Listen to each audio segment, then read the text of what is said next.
C'est à vous d'analyser maintenant votre jeu. On va d'abord revenir sur des séquences du match face à Dijon vendredi pour que vous nous expliquiez aussi un petit peu votre rôle de latéral. On peut lancer les actions ensemble. Depuis quelques mois, vous évoluez donc dans cette défense à 3 centraux. On voit que ça vous permet d'évoluer très avancé ici en bas à droite de l'écran. Qu'est-ce que ça change pour vous de jouer à 3 centraux par rapport à une défense à 4? On est beaucoup plus porté vers l'avant, en tout cas au départ du ballon. Quand on joue à 4, le latéral essaie d'amener la supériorité de derrière, alors que quand on joue à 5, voilà, on a l'opportunité d'être plus haut et de créer un autre déséquilibre dans l'équipe adverse. On voit que Dijon a défendu très intérieur, ça vous a laissé beaucoup de liberté, à vous et à Maxwell Cornet. On sent que c'est un peu le lot des latéraux aujourd'hui, peut-être d'avoir plus d'espace que les autres, et donc une responsabilité pour créer, comme sur cette action. Ouais, et on avait beaucoup d'espace sur les côtés. Après, ça impliquait aussi d'avoir beaucoup de monde dans l'axe. Donc, sur nos centres, on pouvait parfois toucher beaucoup les Dijonnais. Mais c'est comme ça. On essaie de trouver des passes comme celle-ci. Exactement, parce que Maxwell Cornet a centré 19 fois, vous seulement 4 fois. Vous avez varié avec ces appels donc, vers cette zone. On voit c'est Guimaraes qui va s'engouffrer et vous allez trouver cette passe dans la zone. Expliquez-nous un petit peu l'idée derrière ces combinaisons.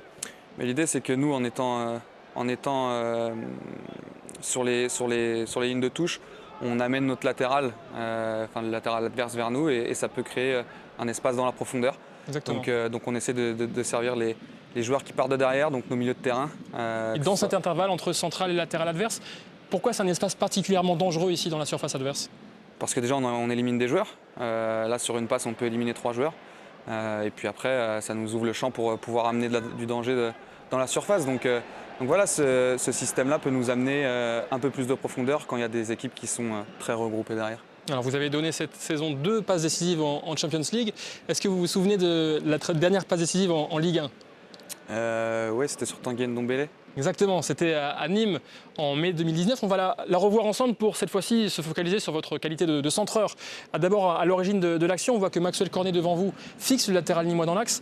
Qu'est-ce qui est important au niveau timing pour arriver lancé dans la zone et pas recevoir le ballon arrêté à ce moment-là? Qu'est-ce qui déclenche votre montée?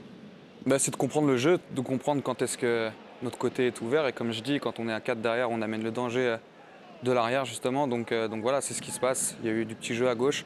C'est arrivé dans l'axe et j'ai senti le moment pour monter et essayer de mettre un centre décisif. Et à cet instant, justement, qu'est-ce qui est important pour le réussir, ce centre, depuis cette position, avec un défenseur aussi face à vous, assez proche? Là, l'idée, c'était de centrer fort entre le défenseur et le gardien pour pouvoir créer un déséquilibre. Je crois que Tanguy coupe. Exactement, si on lance l'action, on va le voir. Voilà.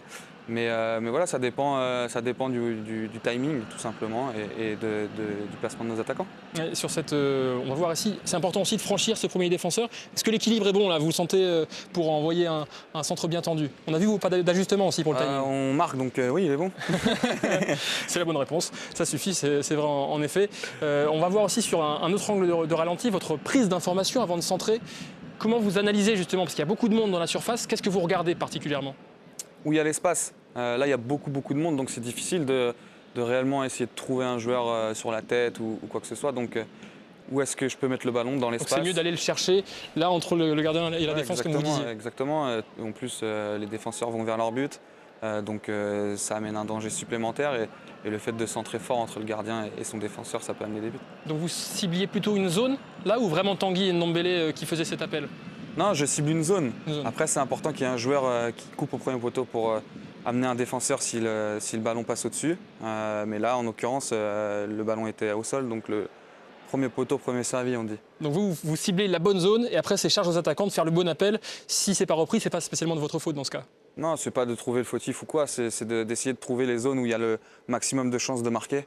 C'est pas des stats, mais parfois ça en devient un peu. Donc voilà, quand il y a un déséquilibre de fait, avec des défenseurs qui courent vers leur but, c'est intéressant de centrer fort entre le gardien et ce défenseur.